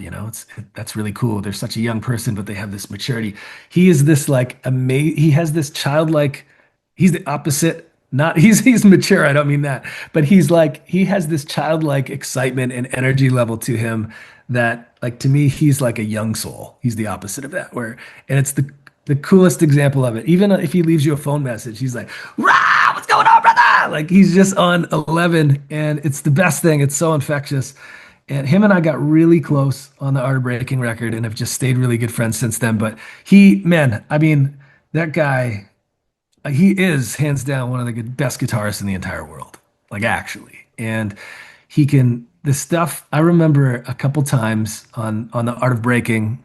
There was one time when Arn and I gave him like 8 bars to be like, you know what? We want to bring back the guitar solo. We want to be a part of the bands that are trying to bring that back. We love that in rock. And so, dude, there's your plate. Just friggin' go for it. And what would you do? And I remember what he did was what you hear on that song. And I don't know anyone to this day that could play that solo. It's just like it's Phil in audio form. The guy is just like a phenom. I think he's a savant and incredible talent, but like much more importantly, he's just an awesome friend, an amazing guy. He's a great dad and has a couple great kids and an awesome wife. So Canadian boy living in LA, kicking butt with Bon Jovi. Amazing. In 2009, you guys released the album Welcome to the Masquerade. There's six more singles. This was mixed by Randy Staub, who is Yeah, man. famous for mixing Metallica's Black Album, which is one of the best sounding albums ever. It sold 32 million copies. It's this iconic album. How does he become a part of this? And how excited are you knowing your stuff is going to sound that good? Yeah, dude, we were stoked, man. I think he was someone that we definitely had wanted to work with for a while. And, guys like him, especially then, were just, it was really hard to get them booked. They were so busy, man. So we were very fortunate to get Randy on that record. And he brought, we've worked with some incredible mix engineers over the years, and it's an art form all in itself.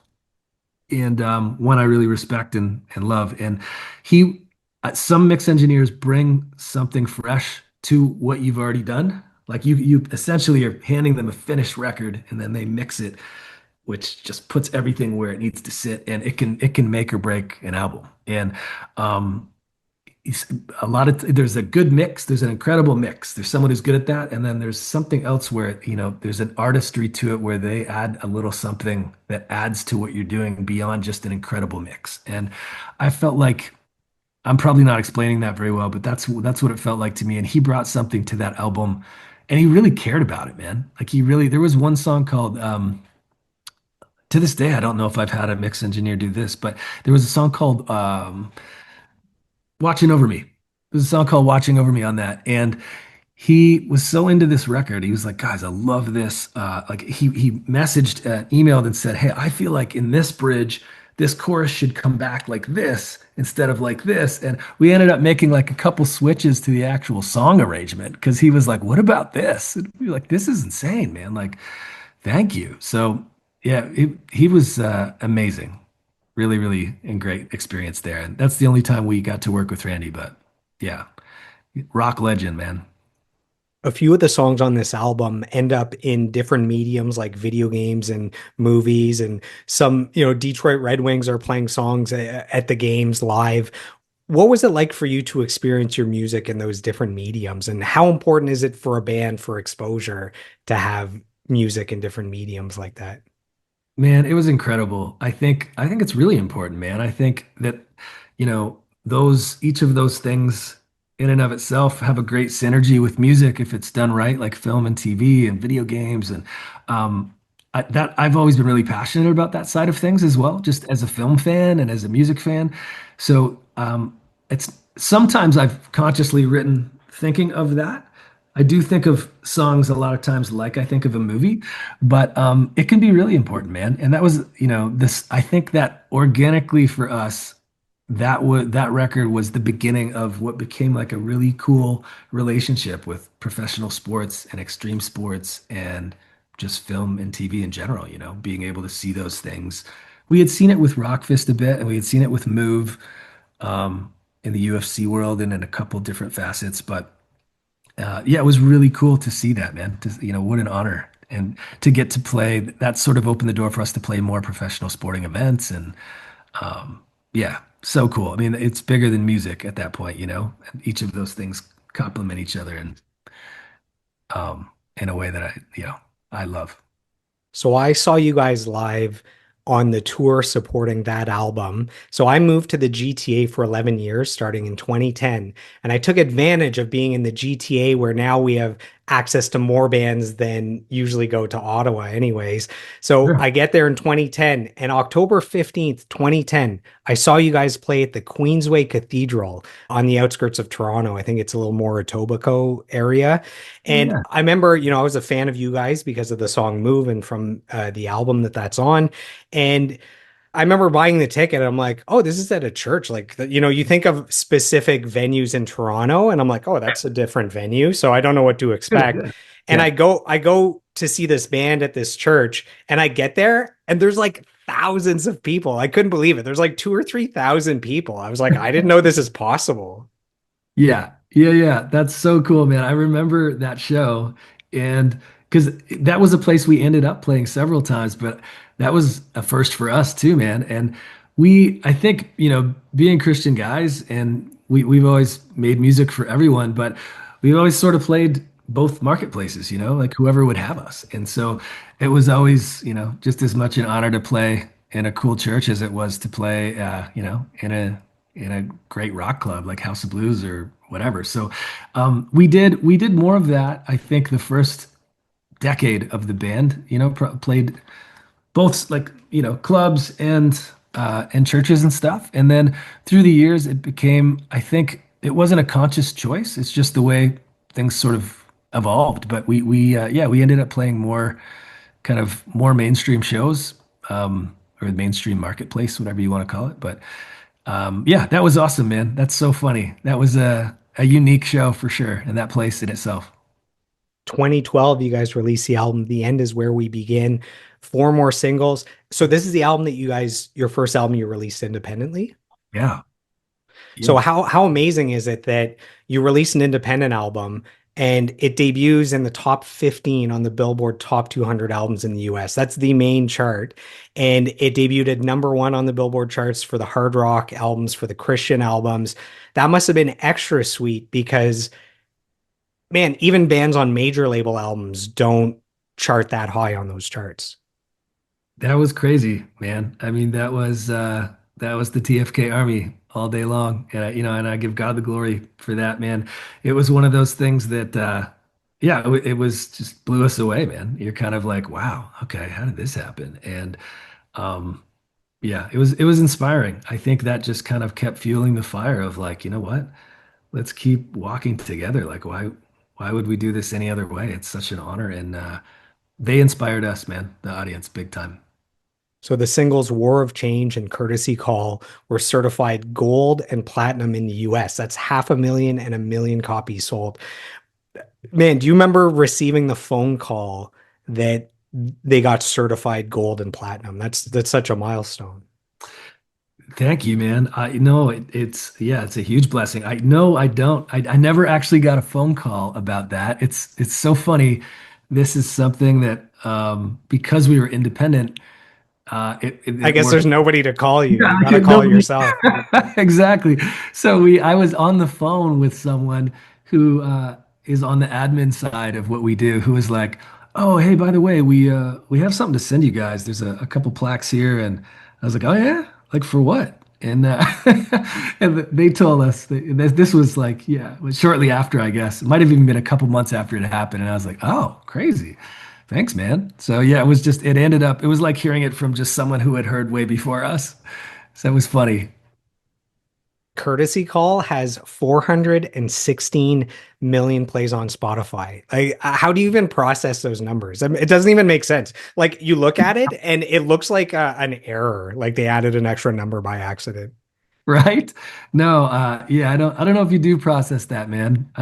Just like extremely grateful. That was one of those moments where like song-wise, I remember we've been talking about the fusion of different styles of music and stuff, and there was something just felt so, I don't know, inspiring to me about the idea of taking the feel of like something in the club, a club sort of song, and mixing hard rock with it. And there's something about that that's always felt enticing to me and just felt like something cool about that. And that's something I to this day, I still like love taking a stab at different things that have those elements involved. And that one, yeah, that was one of those moments that it was a sort of flushed it all out, and it felt like it brought those two elements together. And you're like, I don't know, and people are either gonna like it or hate it. I don't. It's different, And I loved it, and it was really amazing to just kind of see, yeah, man, to see the response, and that's something that's grown over time too. Like that wasn't like it was received well, which was awesome, but that's been one of those moments that's continued to grow to this day, and it's kind of, yeah, it's bigger than us, man. It's definitely out of our hands, but it was fun to watch that happening, man. And I think the world of YouTube sort of blowing up and TikTok and all of those things since then has really, that song keeps getting like a second life and then a third life and then a fourth. And it's been, yeah, man, what a cool blessing to watch that happen. Every year you post the updated Spotify numbers for that year. And Right. every time I see that, the numbers are so absurd. It's like 215 million plays just the last year. And those numbers would be crazy for, any band, but for you where you haven't put out a new Thousand Foot Krutch album in, I don't know, 9 years or something, to have 215 million plays in every year, essentially. Like I can't even grasp these numbers.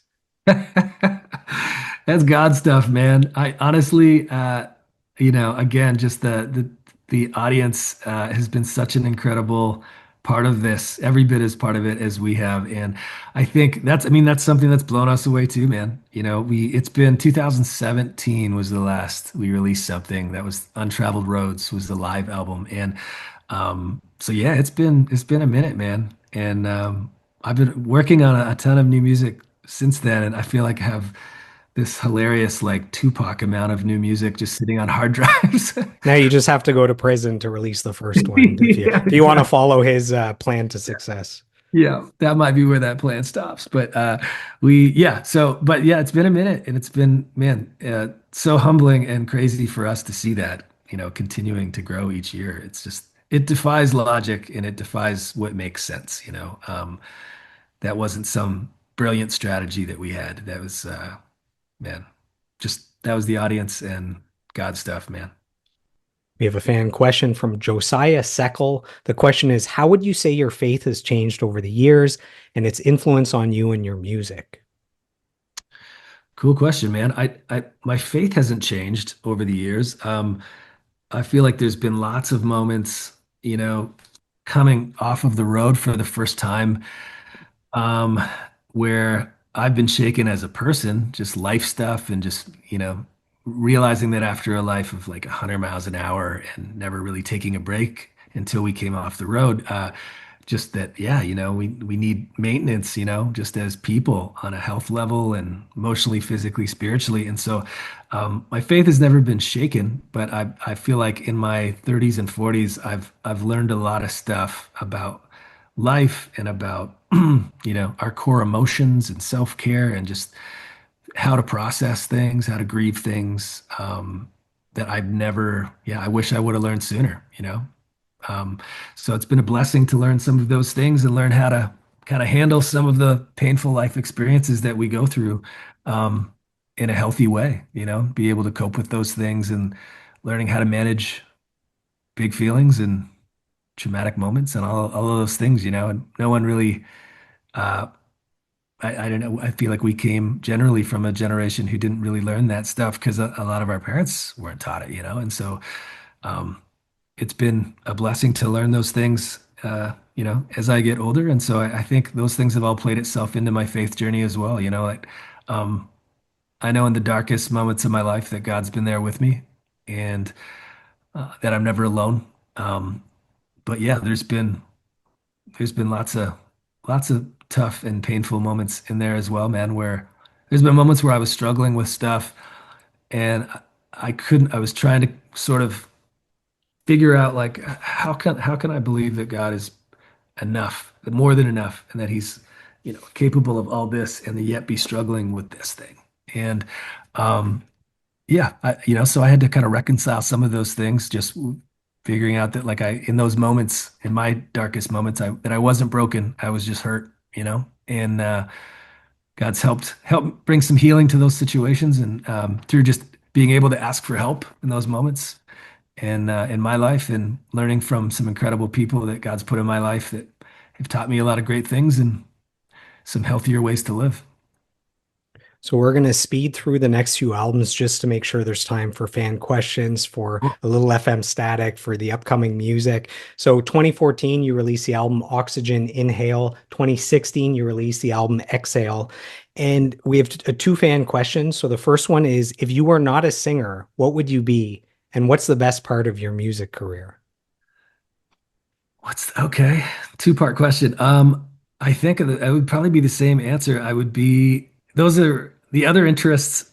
Really, music has been everything in my life. So I haven't really done anything else. And so when I think of other interests, it's always been probably somewhere in that like marine biology, study sharks world, or like I was saying, or in the storm chaser realm of things, as crazy as that sounds. So and then what was the other question? What was my favorite? What's the best part of your music career?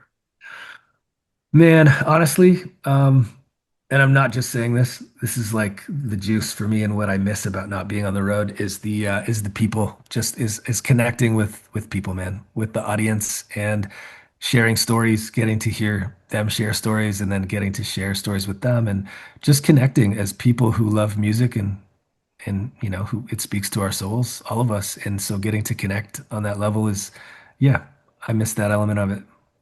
So in 2017, you guys enter an indefinite hiatus. There's a fan question from Blaze Ebby. Question is, the last time you guys played a live show, did you know at that time it would be the last Thousand Foot Krutch show for many years? I would say yes. At that point in time, we did know. Long, a long answer short is that I remember not being able to see the next record for the first time in my life. And I'd always been able to see it.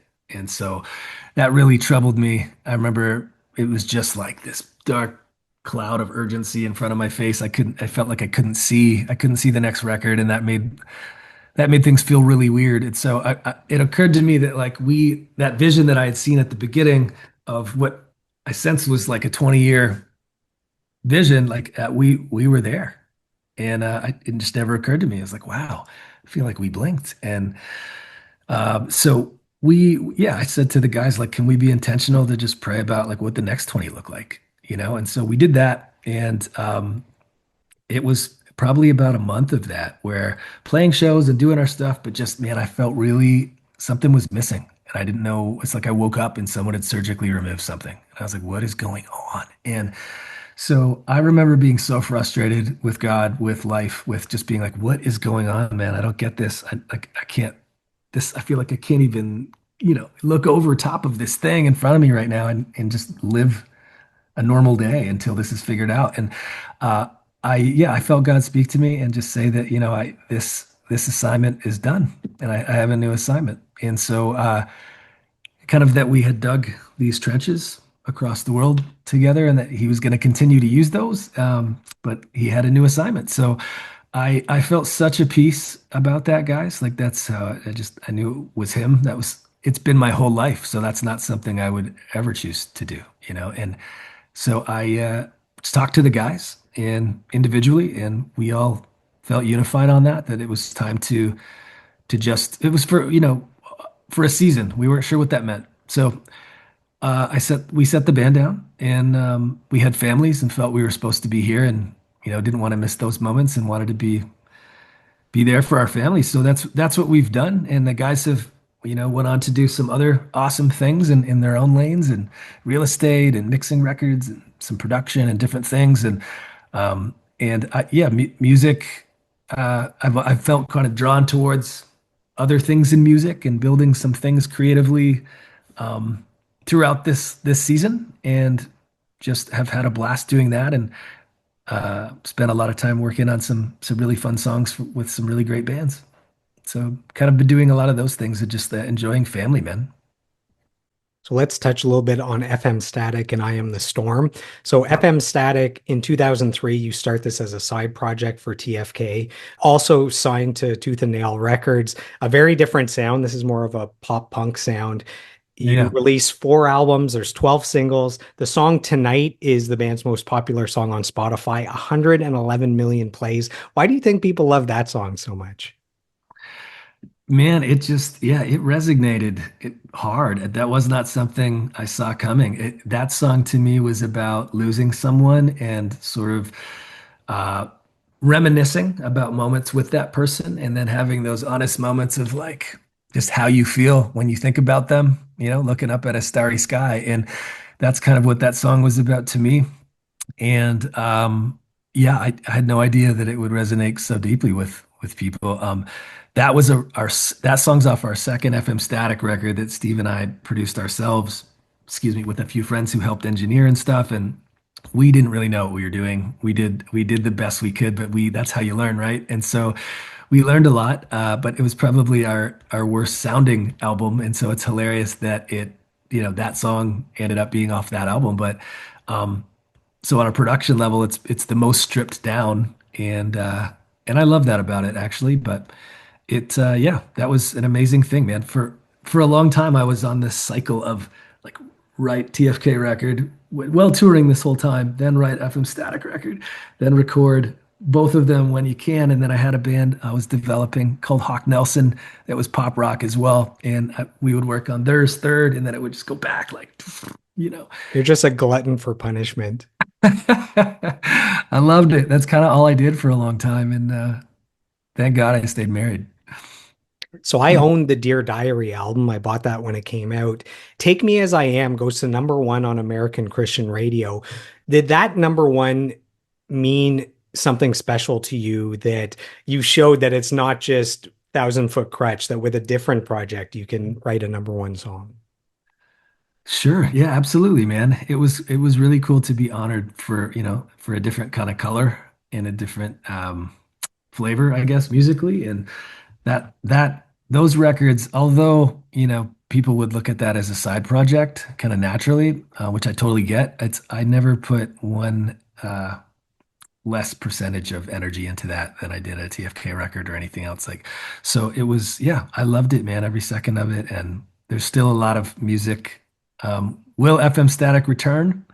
That's a great question. I think Okay, before you answer that, Brad Moore asks, will there be an FM Static reunion? okay, Brad, what up? I can't say whether there will be or not.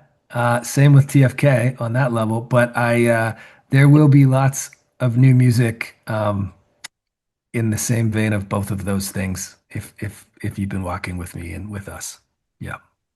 So we have a question from Mason Saxton. Question is, what's going on with I Am the Storm? And can you please put the Fight Music EP on Spotify? Thank you, brother. I Am the Storm was something I kind of did creatively for me, and it had a really soft launch. It didn't really get launched, like pushed. And there was a lot of stuff that went on kind of internally so that was a hip hop project that I did, just something I'd always wanted to do. And I really loved it. I put out a record called Fight Music Volume 1. It was an EP.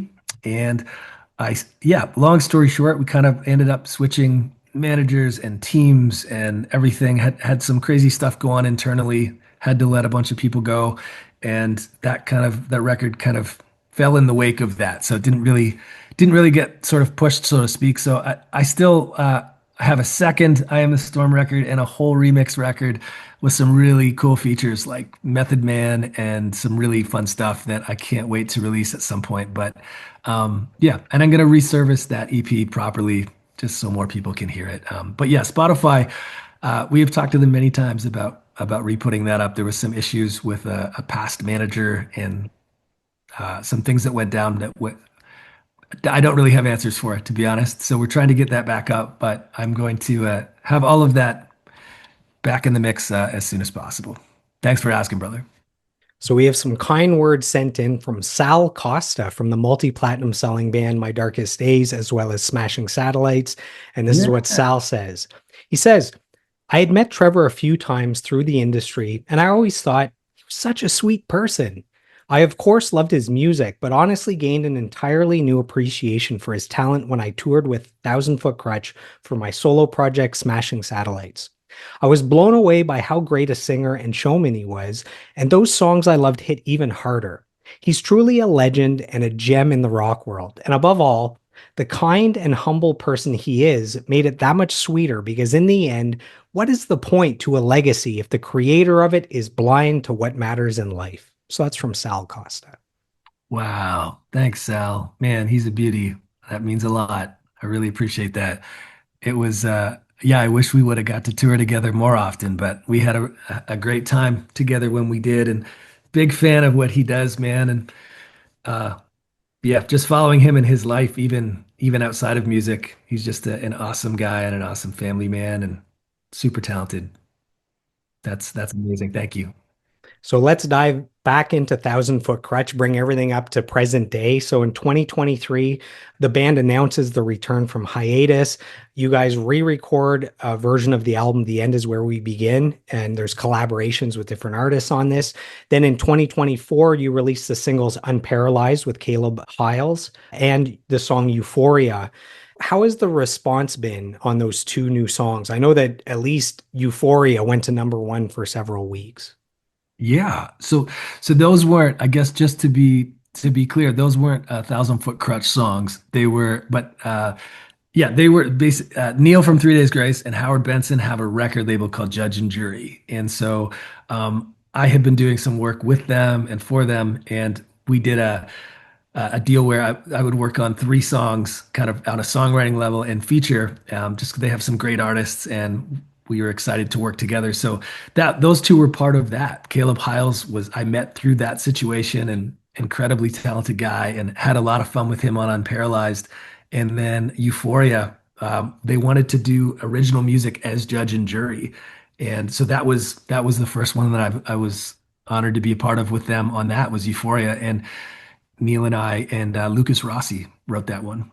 Nice. And yeah, super cool, man. The response was it was amazing. It was really exciting to see.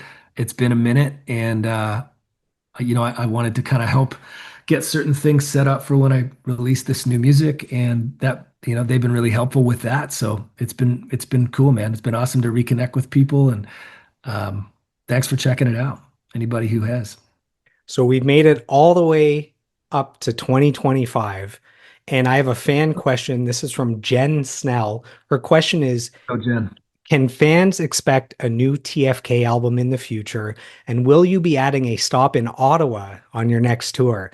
So that question about is there any new TFK music and will there be any shows in the future? That's 90% of the questions that I received. So now we have a platform. You can share as much or as little as you'd like about what fans can expect moving forward. Yeah, no, thank you for asking, man. And this is like literally the first time I've talked about this anywhere. So thank you. Yeah, man, I'm so excited. Basically, they're in this last season. I wrote about a bunch of situations in my life and things I was going through, just kind of real time, and then was able to sort of sing the songs while feeling that thing and well, whether it was a struggle or a great thing. The ups and downs of this season. And yeah, wrote a bunch of songs about this, and it was really just it was for me. And about halfway through it, I felt like it was something I was supposed to release, and so it has become what would be the new TFK record. It would be same songwriter, same voice and guitarist, and I just yeah these songs to me it's a very personal record, and I think it's the best stuff I've ever been able to be a part of, man. I'm really excited about it. And it's something in my heart just, didn't feel right about trying to release it as TFK. And so I know on a business level that makes a ton of sense. But it just, yeah, that wasn't what felt right to me. So it's going to be released from now on. All the music that I release is going to be released under TEERAWK and like TEERAWK. And so yeah, check out as far as like stay tuned and all new info on all of that stuff will be on all the socials. And so yeah, check out the socials for TEERAWK and sort of stay tuned on those, man. But I'm so pumped to start wheeling out this new music, and it would be what I would see as the new TFK record. It's been really exciting, man. I can't wait for you guys to hear it. And you started a new label and publishing company to release the music? Yeah, that's still in the works as we speak. So I can't say too much about that, but it's been an exciting trip, man, and lots of new music to come. It's been something I've been trying to it's been a crazy journey that I'll talk a lot more about when the record drops, but there's been lots of reasons why I haven't been able to release it up till this point, and that's been out of my hands. So I'm excited to, yeah, finally get to start rolling some of this stuff out and just reconnecting with everyone, man. And you feel like you've taken everything you've learned since 1995 and you've been able to put together what you believe is your best album yet. Yeah, it really, man, it's been such a cool way to have the time again to just pour into something, and in the way that this has come together. And yeah, man, it's the most, it's my favorite album that I've ever been a part of, man. And yeah, I can't wait to see what you guys think. Hopefully you dig it. Are you able to share the name of the album or is that too soon? Yeah, I don't mind. Sure. It's the album's going to be called The Sound of Awakening. And it really is just the story of this season. And most times, uh, with albums with TFK or Static, it's like most times with bands, you work on these songs, kind of choose the record together, and then go into the studio and knock them all out at once. And this way, I was able to write about these things real time. Just was super therapeutic for me to do, and it was something I needed to do anyways for me. And then I got to, for the first time, though, record vocals for that stuff like in the moments that I was in it, and so that was really special to me. And it was just, yeah, it's been an awesome experience, man. I'm super, super jacked about this new music. So I got to hear three of the new songs. They're gonna get the people going. And there's a special guest on one of the songs. Do you wanna share that with our listeners? Yeah, man. Yeah, there's going to be a few. And Adam Gauthier, yeah, but who we've spoken about. Just, again, one of my just absolute favorite voices in modern rock. And a good friend. Yeah, he was gracious enough to hop on one, and I'm so stoked about it, dude. It's been really fun. There's a fresh take on things and on this record, and yeah, I can't tell you too much about it, but I think one thing with TFK we never really did was collabs. And it wasn't even intentional. It just wasn't something we really did. And so I'm excited just musically to be able to just kind of do lots of collabs coming up with lots of different friends and just really have fun making music, man. So you've had a lengthy career in the music industry. What's the secret to your longevity and how do you keep this fun after all these years? It's a great question, man. I think just not taking yourself too seriously, man. I think Um, the opinions that really matter to you are the people close to you, unless they're your sort of mentors in what you do. The when you at a show when you hear lots of things, people being like, this person's the best drummer, or you're the best this or that, and it means something to you because you appreciate the people. But I think not buying your own brand at all, like not letting that stuff get to your head. And to me, it's always been like, man, to God be the glory of this stuff. I love doing it. I feel very honored and just I appreciate every second of being able to make music. And I appreciate the people who listen. And I'm still every bit as much a music fan as I was then. So I think continuing to love music and be in wonder about it, and also to not be afraid to create and be a little fearless when it comes to the fences of genres and things, and be like, you know what, this feels like it should go there. Well, that's not, no one's doing that. Well, perfect. Let's do that. It's like just being not scared about that. I think all of those things attribute to that, to staying healthy in it. And I also think that, there's certain elements to this that uh, if there's something to do with what you're doing, when it comes to making music that you hate, that's probably not your strength. There's a lot of people who are probably great at that thing. And so I think, surrounding yourself with the right people too can also be a big part of that. Looking at the rest of 2025, do you have a vision for how you'd like the rest of the year to play out? I mean, the goal is to release this new music, to start rolling it out, and to roll out several other kind of creative ventures that I've been working on. Um, and yeah, to have a ton of fun with my family. We have a crazy schedule coming up where I'm in that season of life with my kids' ages, with like basketball and dance, like fest, like all of the time. So in and around that, I'm making a ton of music, and I can't wait to just get this stuff out, so that I can be in a place again where I can continually just, hopefully weekly, man, just be dropping new music. And so I really look forward to that. You've accomplished so much: gold certifications, platinum certifications, millions of albums sold, billions of streams, award nominations. Do you still have dreams that have not been attained, or are you complete and you have no more dreams that are up on the vision board? I think it's, no, I think there's still, it's just changed. My drive and passion for music and for people hasn't changed. Faith hasn't changed, but the sort of the non-negotiables or the goals have changed, you know? It's like the stuff that, the stuff that used to dream of being on like late night shows or doing this or like Saturday Night Live or like all of these different elements to music and different goals and levels to that stuff or what can sometimes feel like a ladder. It's just I've never wanted it to be about those things and tried to stay, just focused on what felt authentic. But more than ever, man, in this day and stage of my life, it's just not about any of that.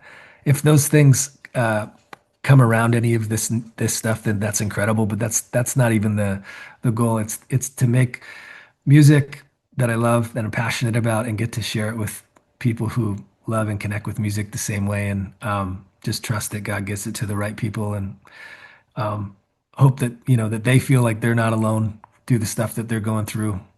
Just like I need to hear that when I'm in those spots. So that's what success looks like to me in 2025.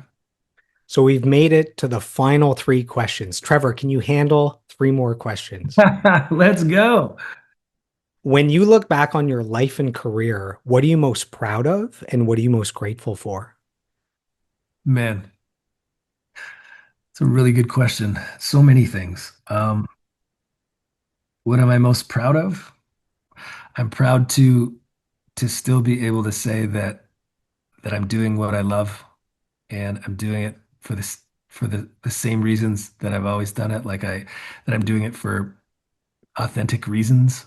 Um, that I'm able to have a family and a wife and kids that I love, and that I feel like I can be myself in my family and in my music. I think that this many years in, to be able to still say that is, to me, that's, man, I'm proud of that for sure. And that's more a tip of the hat to those other people in my life than it is to me. But yeah, that's something for sure, man. I'm most grateful for my relationship with God, honestly. There isn't a day that I would be able to. There's been many days I wouldn't have been able to make it through without that, without knowing that I'm not alone, and without being able to rely on Him for strength when I just had none.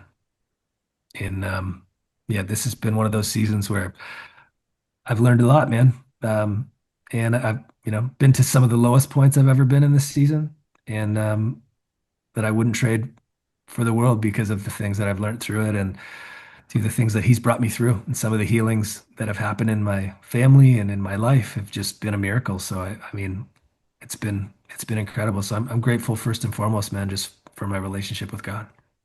If you could sit down next to your 10-year-old self and you could whisper words of advice, taking everything you've learned since 10 years old, so your experiences and mentorship and lessons and achievements, successes and failures, if you can take everything and share words with cute little Trevor sitting there to guide him through this human experience, what do you say to him? I think that I would say, yeah, just to have fun, man, to have fun and to not get to live above the details, to try your best to live above the details. You know, those are those are the first two things that come to mind. I was trying to not overthink that. Yeah, I would say, you know what? Enjoy each day. Enjoy the time that you have, and to love people well.